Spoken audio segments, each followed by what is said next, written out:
Hi. Hello guys, if you're brand new to my channel, my name is Nikki, and this is my book nook.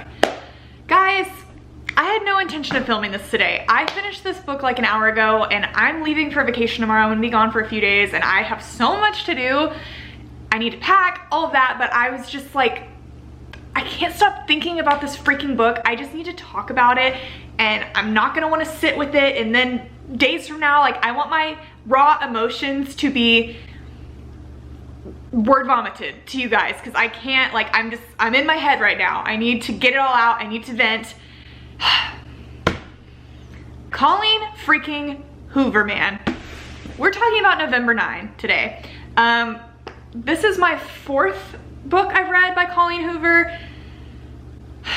This woman just, I have to question if she's sick in the head, because she just knows how to hurt you. She is such a good writer. The way that she has so many books and has managed to come up with so many different, I'm just like, how does she come up with it? Like, all these different scenarios that are already like interesting scenarios in themselves, and then she just has these plot twists that just, she has this way. I've said this in the last video I did of hers when I read Ugly Love, which is one of my favorite books of all time. It's my favorite book of hers that I've read so far.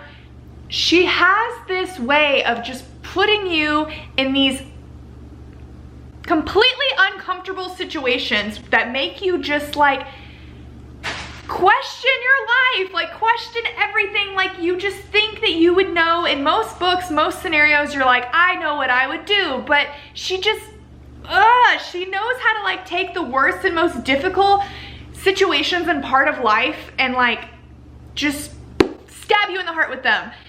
Anyways, this book, I'm gonna have to vent about it, but I'll give like a quick spoiler-free synopsis in the beginning. November 9. So, basic synopsis. This book is about a girl named Fallon. She was an up-and-coming, very popular TV actor. She was on a series. She was totally about to make it big when she was like 16, and then she was in a fire. A fire happened at her house caused by her dad, and it left her with scars on her face. It kind of ruined her acting career. It's put a strain on her and her dad's relationship ever since, because her dad was an actor back in the day on like soap operas and stuff. Ever since that happened, she's been very like insecure, obviously like being scarred. It's like messed with her confidence. The story opens up and Fallon is at a restaurant with her dad, and her dad is a total jerk, but she is telling him that she's moving to New York that night. She's moving to New York because she wants to try to act on Broadway, and her dad is just completely not supportive, is basically telling her like, look at you, you can't, like, what are you doing? Like, give up, try something else. Like, he's just not supportive. He's not there for her. He doesn't even want her to attempt to follow her dreams. He's just like, no. And he then makes a comment about how like she hasn't dated anyone in 2 years, which it's been 2 years since her accident happened, so obviously she hasn't dated anyone. And there is a boy sitting in the booth behind her dad, and when her dad makes this comment, he gets up and he comes and slides into the booth, and he pretends to be Fallon's boyfriend. His name is Ben. Ends up kind of like telling the dad off, and then Fallon and Ben end up hitting it off. But of course, Fallon is moving to New York that night, so nothing can happen between them. We learn that Ben is a writer, and they end up having like this great day together before she has to leave, but neither one of them are willing to be in a relationship right now. Ben somewhat is, but Fallon is like absolutely not. Like, she's always followed this rule that her mom put in her head, that you shouldn't fall in love until you turn 23, because 23 is when you like are fully developed, I guess. And her mom always says like, you'll never be able to find yourself if you're lost in someone else. So in her mind, she's always just like, until I'm 23, I'm not gonna fall in love. Like, I just wanna like, whatever, find myself, travel, like meet my goals, like try to just like do me, and then I'll look for love. And so Ben is a writer, and he wants to write a book. That's his goal. But whenever they start talking about books, he's like, I could never write a romance book. Like, I don't know anything about romance. So basically, Fallon and Ben end up making a pact that they are going to, because neither one of them like want to be in a relationship right now, even though they're super like enamored with each other. They make a pact that every year on November 9th, they are going to meet at that same restaurant at that same time. They're not gonna have any sort of contact throughout the year. They don't have each other's phone numbers. They block each other on social media. They have no way of contacting each other. They are just going to show up at that restaurant every day for 5 years until they turn 23.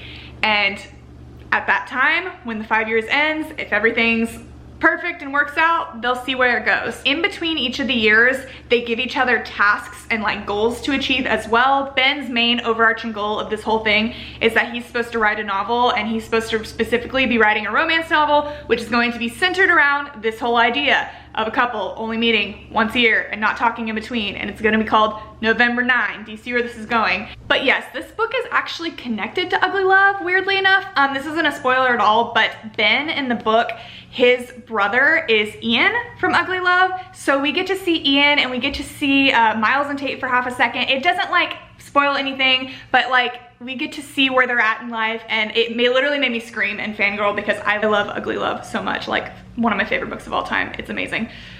That is the basic, like, spoiler-free premise of the book. Obviously, it's Colleen Hoover, so plot twists come in. You can expect that, like, a lot of things change in a year. If people are living their life, like, things are gonna happen. So this book, as all of Colleen's books do, it stabs you in the heart. It makes you feel things. It has crazy plot twists. It's very good. It's not my favorite book of her books that I've read so far. It's probably my least favorite, but it's not bad at all. Like, I would totally give this a 4-star. I just have so many thoughts and things to say, and at this point, if you haven't read this book, you need to go, because I need to get it out. This book, I don't even know where to begin. It hurt me more than I feel like it made me happy, just because the basic premise of it, though it is a very interesting idea for a book, I could never freaking do this. I'm just a person that is like 100% in or 100% out. Most of the time 100% out. I could not like cling on to this idea of this relationship with someone for 5 freaking years with no contact in between. Like, it would just, there's no way that I could let myself live my life and not feel some guilt. Like, maybe in the first year, yeah, because it's all fun and games, but once they meet again after that first year, and it's become clear that they both like are practically in love with each other, I could not like continue to try to like just go off and date. Like, just give up. Like, I know that it's what made this book good and it's the story of this book, but it just like infuriated me. I'm like, bro, just be together. This is so stupid. Like, I understand, I fully understand the idea of like needing to follow your dreams and find yourself. Like, I am totally that person too. Like, if somebody's not like worth it or whatever, like, I don't care to waste my time. I have lots of things I want to do and see, and like, that's fine. But like, I just feel like love is so like rare, and it's so incredibly rare to find someone that you just like click with in the way that these two clicked, that I'm like, why would you deny yourself of that? Especially, it's the 3rd November 9th, but it's like the 2nd year that they've met again. The year where Ben's brother dies and Fallon shows up at the house. Like, in that year, it is so obvious that like, you flew all the way back to LA for this boy to comfort him. Like, y'all are in freaking love. He handed his heart over to you. His brother just died. His wife is pregnant. His brother's wife is pregnant. And like, this is like the hardest time he has ever been through. And because you want to stick to this pact so bad, like, I get, she wanted him to follow his dreams. She wanted him to be there for the wife and the new nephew the new nephew that's going to be coming.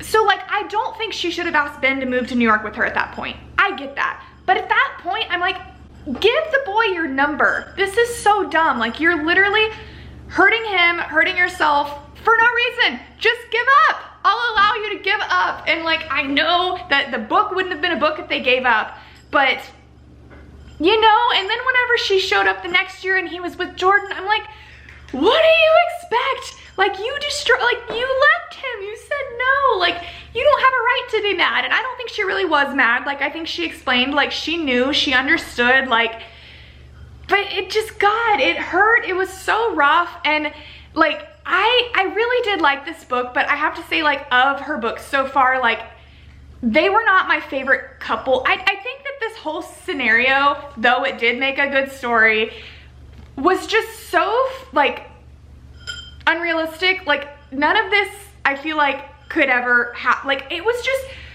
plot twist after plot twist after plot twist to the point that I was like, this is a bit much, and like I'm overwhelmed and I'm in too much pain and all. Like I was in enough pain just with their relationship, and then you add his like mom and the like suicide, and then it's like, oh no, she had cancer. I'm like, okay, slow it. Like this is too much happening. Like this, it was just, I felt like a lot piled in one story. And like when the book was revealed, and like it was him that started the fire that gave her the scars, because Fallon's dad was the one had been dating his mom, and he thought that she committed suicide because her dad broke up with her. Like it was just a lot. I thought it was a lot, and like I know a lot of people, this is like their favorite Colleen Hoover book, and I will never slander Colleen Hoover. I think she's an incredible author. This book for me, just like because of all those things, because of the scenario that like a lot of people, like if you're able to read a book without trying to put yourself in the scenario, like you'll be like, this is great, fantastic, I love it. I mean, it has a beautiful ending, 100%, but just the scenario infuriated me, and all the plot twists were just a lot, and just I felt made it just so unrealistic that it was hard for me to like accept, I guess. Yeah, so like this book is a 4-star for me. I don't know, what did y'all think of this book? I feel like when you look at Amazon reviews and other reviews, like people love this book. Like it is like a 5-star for everyone. It's their favorite of hers. I feel like for a lot of people, like this has been recommended to me more than like any other Colleen Hoover book. But I just think I prefer, the only books of hers I've read so far, I read Verity, but that's like a completely different like scenario genre than these books. I read Ugly Love and It Ends With Us so far. Even though those both like hurt me and were crazy, they were still, I felt, very realistic life situations. Like both of those books could have easily happened in real life, and like I wouldn't have questioned it. Like that's what made it so raw and painful, and this was raw and painful too, but I just thought that there was so much craziness that it just was unrealistic. I don't know. I'm done with my ramble. I had to get all that out. I'm just like, I'm heated over this book, and I don't want y'all to think I didn't like it. I did like it. Like it is 4 stars for me.